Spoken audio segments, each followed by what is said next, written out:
بسم اللہ الرحمن الرحیم۔ ہمارا سبق رشتہ ناتا،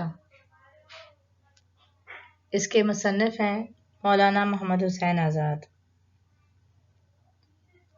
رشتہ ناتا اس سبق میں ہم دیکھیں گے زندگی میں یہ جو رشتے ہیں جن کی ڈور میں ہم سب بندھے ہوئے ہیں، یہ رشتے ہمارے لیے کتنے اہم ہیں، ان کی اہمیت کا اندازہ لگائیں گے، اس چیز کا احساس کریں گے کہ ان رشتوں کو ہمیں کس طرح سے زندگی میں لے کر چلنا ہے اور کس طرح سے یہ رشتے مزید پائیدار ہو سکتے ہیں، اور وہ کون سے عوامل یا عناصر ہو سکتے ہیں جن کی بنیاد پہ رشتوں میں کمزوری پیدا ہو سکتی ہے۔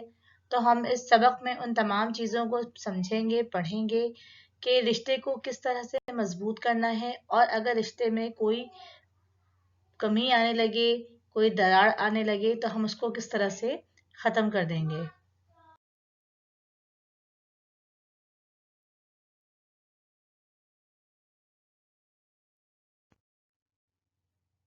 اب ہم اپنے سبق کا باقاعدہ آغاز کریں گے، جیسے کہ سبق کا نام ہی رشتہ اور ناتا ہے۔ رشتے ناتے سے مراد وہ رشتے جو اللہ تعالیٰ نے انسانوں کو باہم ملانے کے لیے ایک دوسرے سے محبت کے پیدا کیے ہیں، جن کے باعث نظام کائنات چل رہا ہے، معاشرتی طور پہ ہم ایک دوسرے کے ساتھ رہتے ہیں اور رہنے پر مجبور ہیں۔ جیسے کہ ہم جانتے ہیں کہ بابائے سیاسیات ارسطو نے کہا کہ انسان ایک سماجی حیوان ہے۔ انسان ایک سماجی حیوان ہے تو کیوں ہے؟ کیونکہ وہ سماج میں ایک دوسرے کے بغیر نہیں زندگی گزار سکتا، اس کو اپنے ساتھ ایک نہ ایک ساتھی چاہیے، اور زندگی گزارنے کے لیے ہمیں کوئی نہ کوئی رشتہ استوار کرنا پڑتا ہے، کوئی بنانا پڑتا ہے، کیونکہ یہ جو رشتے ہوتے ہیں یہ خدائی پیوند ہیں کہ ٹوٹ نہیں سکتے۔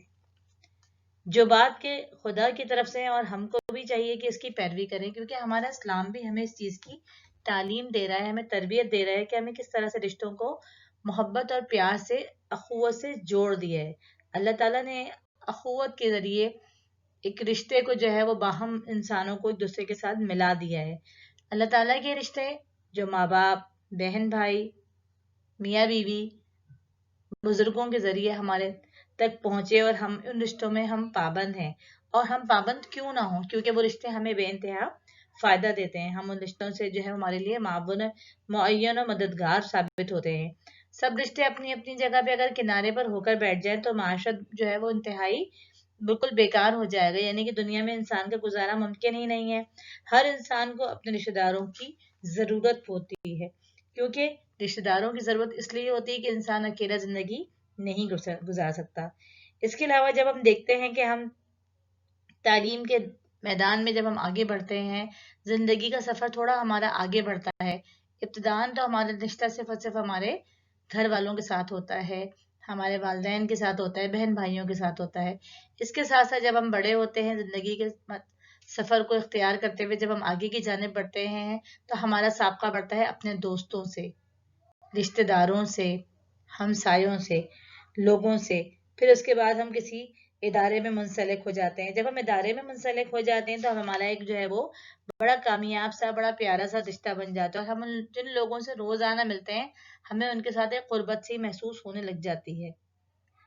لیکن اس چیز کے ساتھ ساتھ اس میں رشتوں کے ساتھ ایک چیز کا اور بھی ہم کو خیال کرنا پڑتا ہے کہ یہ تو ہم سب جانتے ہیں کہ ماں باپ کو اپنی اولاد سے بے لوث محبت ہوتی ہے، ہر رشتے کو عزت و احترام درکار ہے، والدین کا احترام ہمارے لیے لازمی ہے، ضروری ہے۔ ماں باپ، بھائی بہن سب مل کر ایک دوسرے سے وابستہ ہوتے ہیں تو وہی گھر کامیاب ہوتا ہے۔ لیکن ایک بات اور ہوتی ہے کہ جب ہمارے رشتے ہوتے ہیں، وہ رشتے خونی ہونے کے ساتھ ساتھ کچھ رشتے ہمارے قریبی ہوتے ہیں، ہمسایوں کے بھی رشتے ہوتے ہیں، لیکن کیا ہوتا ہے ہمیں ان کے ساتھ بہت زیادہ پیار و محبت کے ساتھ زندگی کو گزارنا ہوتا ہے۔ اس کے علاوہ ایک چیز کا ہمیں اور بھی خیال کرنا ہے کہ جو ہم سے بڑا ہے اس کو ہمیں بڑا ہی سمجھنا ہے، جو بڑا ہے اس کی بہرحال عزت کرنی ہے، وہ رشتہ دار ہے کہ غیر ہے، جو بڑا ہے، بزرگ ہے، اس کا احترام تمہارے اوپر واجب ہے۔ ہم پر یہ چیز واجب ہے کہ ہم اپنے بزرگوں کا احترام کریں، اگر کوئی بزرگ ہمارا رشتہ دار ہو یا غیر رشتہ دار ہو۔ اگر کوئی بزرگ ہے، بڑا ہے، تو ہمیں اس کے لیے ضرور تمیز سے، پیار سے اس کے ساتھ اس کا احترام ہمارے پر واجب ہے۔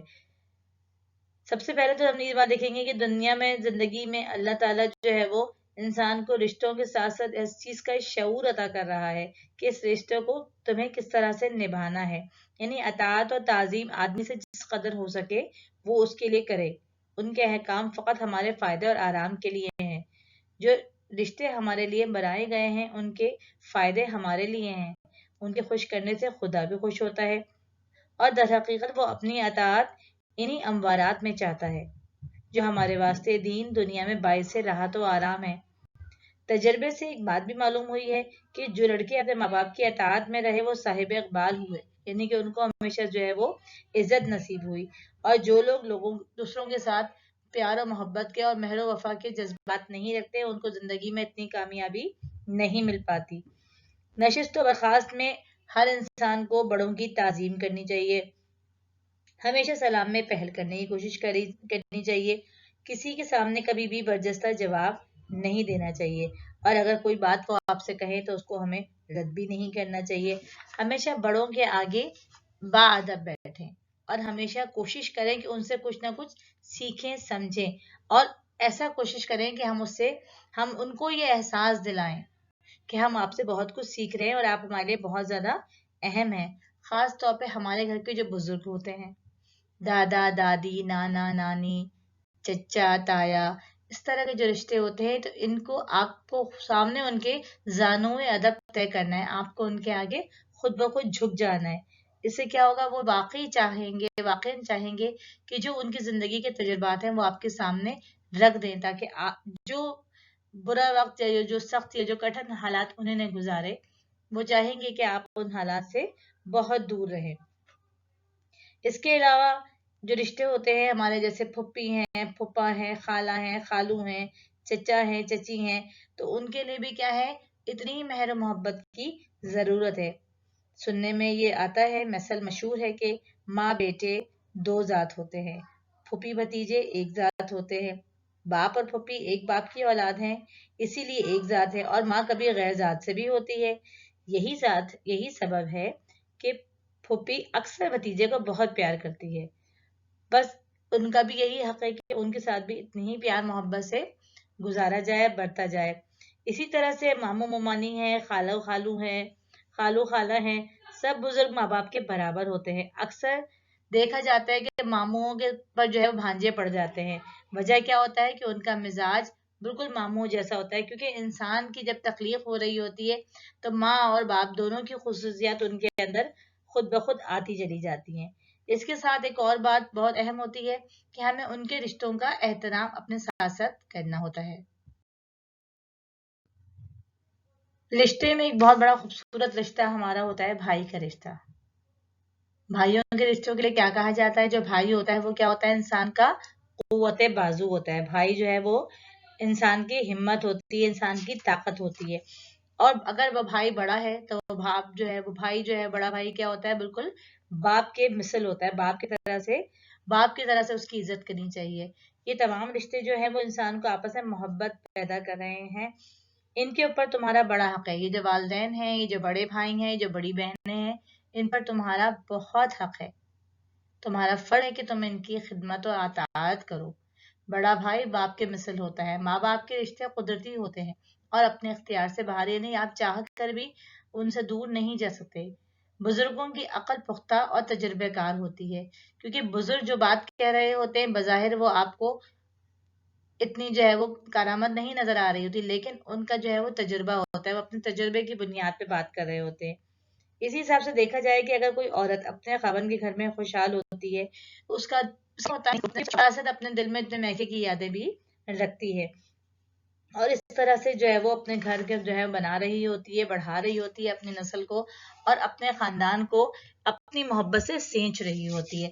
تو یہ جو رشتے ہوتے ہیں ہماری زندگی میں بہت اہم کردار ادا کرتے ہیں اور ان رشتوں میں ایک دوسرے کے ساتھ پیار محبت مہر و وفا کے جو رشتے ہوتے ہیں اور ایک دوسرے کے ساتھ رائے مشورے اس چیز کا اسلام بھی ہم کو کہہ رہا ہے کہ ہم ایک دوسرے کے ساتھ مشورہ کریں مشاورت کریں کیونکہ جب دو لوگ یا دو سے زیادہ لوگ مل کے کسی ایک بات پہ صحیح دماغی سے صحیح انداز میں بات کرنا چاہیں سوچ بچار کریں تو یقینی طور پہ ایک اچھا بہتر فیصلہ کر لیتے ہیں.